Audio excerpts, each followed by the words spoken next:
Good afternoon. This Tuesday, April 20th, the anniversary of a year ago when oil prices went negative. And of course, we know what happened after that. But moving forward, it's time to talk about our hedging strategies, what we've done old crop and new crop, and what our current perceptions are since we have no new crop sales on right now. So again, reiterating, when it comes to our old crop status, we have still half of all our spring wheat. We have 25% of our winter wheat, corn, and soybeans old crop stocks. And we have no new crop sales in wheat, spring, winter, or corn and beans. We do have a 5-cent loss averaged out over our corn crop, having tried puts, and about 10 to 11 cent loss averaged out on beans, having done puts. And they were profitable going into the March 11th crop report, but we pulled them immediately after seeing the results of that data and knowing what needed to happen. We knew it was not worthy of being hedging. I know many of you probably out there started some new crop hedging. This is what we've been talking about, this culmination of what has been a demand and supply market, and the kind of supply market that doesn't disappear with one rain. And now we're going to add to it probably a declining US dollar, which we'll show at the end of this chart series. We still have more upside movement. And timing-wise, now with the safrinha corn crop in jeopardy and deliverable status probably becoming a squeeze period upcoming here in the May contracts, we could be looking maybe at a May near-term flare-out, but ultimate highs really could be until we get towards summer, June, July, on weather scares because our situation is so tight.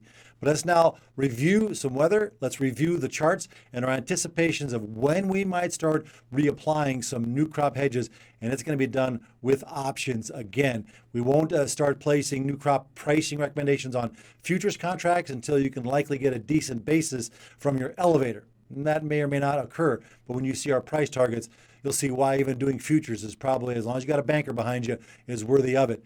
But we know other people out there have been way too early because they missed the concept of the supply, demand, and weakening dollar development into 2021. So let's take a look at the charts. Okay, first we're going to look at weather. This is the safrinha corn crop. I will circle it to the best of my ability here. And they've had a bust for April. And this is the weather now through Friday, April 30th. No rain. They need the rain now because May is a dry month. The whole month of May, they're lucky if they get 1.5 inches, and they have heat in that month. And June and July tail off to less than 1 inch for those 2 months each individually. And so look at this area that has now been suffering, and the crop went in late for 25% of the crop. And the pollination will be laid up in May, and it's still, the crop is now struggling. Let's go look at the U.S. Of course, there has not been a problem with the Midwest for moisture concerns. It's all been about the northern plains and the Canadian prairies for spring wheat. And that also corn. The largest increase in corn for this year's acreage comes in North Dakota. Well, North Dakota is not going to grow much of a corn crop, given if this rain drought doesn't change. The trend line yields that the USDA is trying to run with would be false right now, and they can't even be better than 176 million acres because of 176 bushels the acre because of how many more acres of the jump has come from North Dakota and South Dakota. It's kind of a joke, but that's what stands out as a problem is this drought doesn't want to change. Also, overnight, the freezing in western Kansas, eastern Colorado, Texas Panhandle is a problem because not only did some jointed wheat get nailed, but just your wheat that's still growing grass-like, it typically goes to a freeze, and as long as it's cool and wet afterwards, it'll tiller out.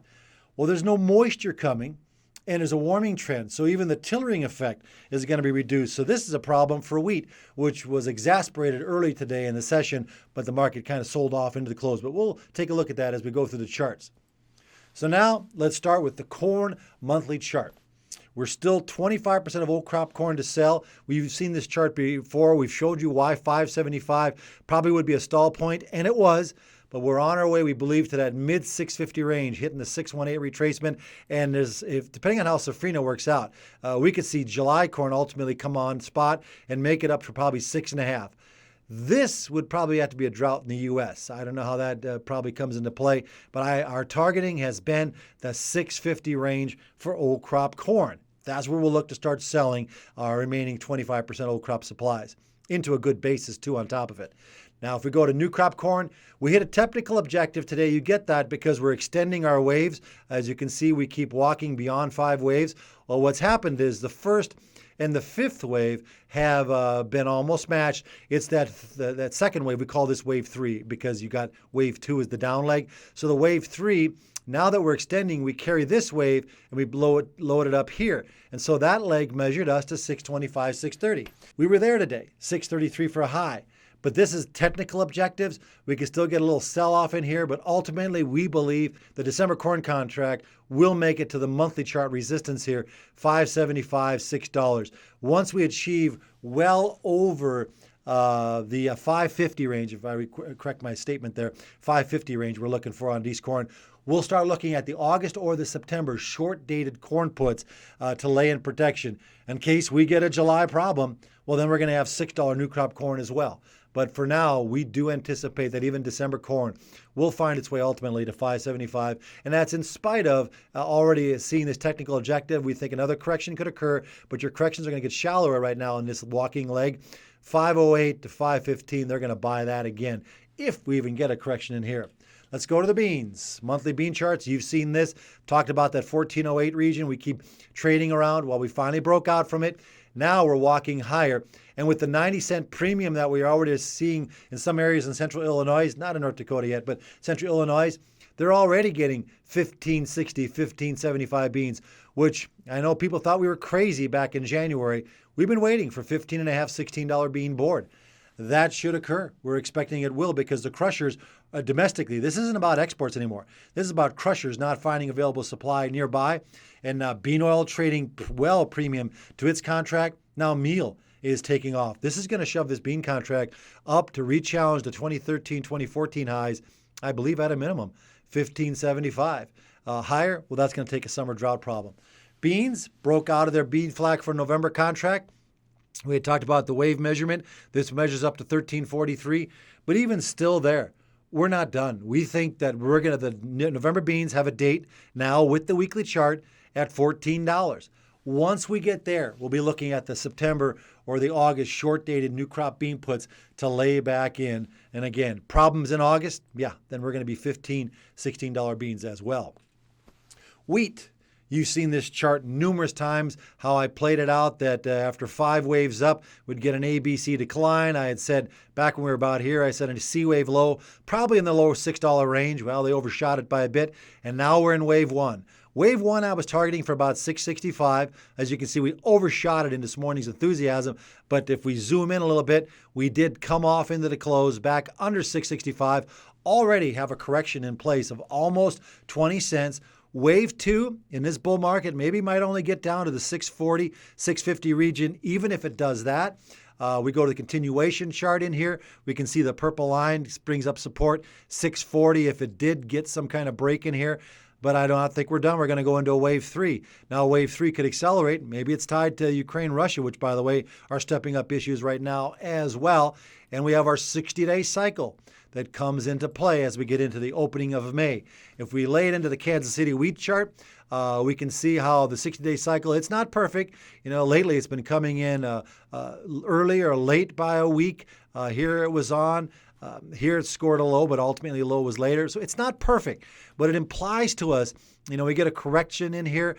Sometime in early May could have a blowout high, especially as we start seeing what the problems are with the Kansas City wheat as the fields start dying or they cut it for silage, the stuff that was booted already and caught some hard cold. We'll see how that plays out. In the old days, we'd peak out on the frost day and the wheat market would just go to pieces. But it's not that easy this year. We have world problems. We have European problems. We have Russian problems on production. We have spring wheat problems. We have improving demand. We have a dollar falling out of bed. I think we're higher. We're looking for something in the new highs before we sell out our remaining 25% old crop corn and even wheat, I should say, and consider selling new crop wheat at that time. This is the monthly chart, and here's why we're looking for over 7. We start matching the waves out. I believe this current leg up will pump $1.50, and that takes us up off of the lows to about $7.20 to a new high. We can look at it even closer. you can see how even to the left you have this price association just over $7. So I think $7.20 is our target that we're going to run to. Looks kind of crazy when you consider where the price is right now, but keep in mind these continuation charts, July contracts will come in place on these next, and they're the ones to do the move. I think this is a likely scenario we're going to still play out. Spring wheat, new highs on, we finally took out the 650 resistance level. Next stop is the downtrend on the monthly charts near 715, 720. Maybe we'll let about 25% of our remaining 50% old crop supplies go there as a recommended sell, but we have no new crop sales on because I'll be frank with you. It does not show, and as I showed you on those weather, spring wheat drought doesn't seem to want to let go. And you can see how easily spring wheat doesn't have a problem going to $8.50. I think that's a possible doable scenario. Notice I showed $1 up on Kansas yet potentially. Sounds crazy, but this is what the charts are telling us, especially when you consider the U.S. dollar, which has just finished a 3-month advance from a decline that had lasted 9 months. Now it's ready for maybe another 9-month decline.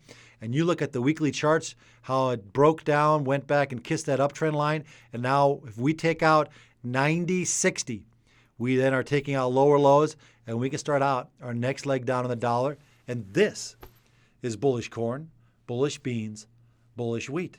Now you understand the dynamics of this and why so many people have sold too early.